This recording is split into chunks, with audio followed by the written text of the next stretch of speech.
Free. नमस्कार, मी Mrs Shweta Nikum.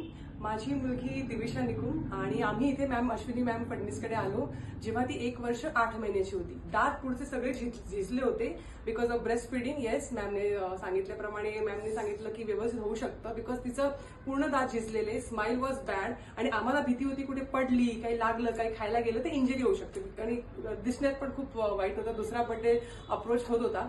तो मॅमकडे आलो. मॅमने तिला सर्जरी सजेस्ट केली. आम्ही थोडे साशंक होतो पण मॅमने बऱ्यापैकी आमच्या सगळ्या शंका दूर केल्या आणि अंडर जनरल एनेस्थेशिया तिची चांगली सर्जरी केली आणि त्यामुळे काय झालं, पूर्ण दाताचं कव्हर मिळालं, पूर्ण प्रोटेक्शन मिळालं. आता ऑलमोस्ट 1.5 वर्ष झाले, आम्हाला काहीही तक्रार नाही. तिला खाताना काही तक्रार नाही, आम्हालाही टेन्शन नाही कुठे पडली, काय लागलं, इंजरीचा काही धोका नाही आणि ती स्माईलही खूप सुंदर झाली.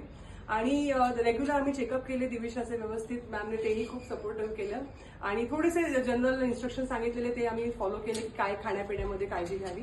पण ओव्हरऑल खूप सुंदर एक्सपिरियन्स आणि मेन म्हणजे ज्या आमच्या फॅमिली मेंबर्सला आम्हाला कन्व्हिन्स करावं लागलं का दीज आर आर्टिफिशियल टीथ. इतकं मॅमचं काम सुरेख आणि सुबक होतं आणि जशी मुलगी माझी ऑपरेशन थिएटरमध्ये बाहेर आली, आय मस्ट मेन्शन, तिला काही त्रास नाही जाणवला, which I was very much impress. मला वाटलं दिवसभर रडेल, 2-3 दिवस किरकिर करेल, पण नाही. नेक्स्ट संध्याकाळी आम्ही खेळायला गार्डनमध्ये गेलेलो सकाळी सर्जरी करून.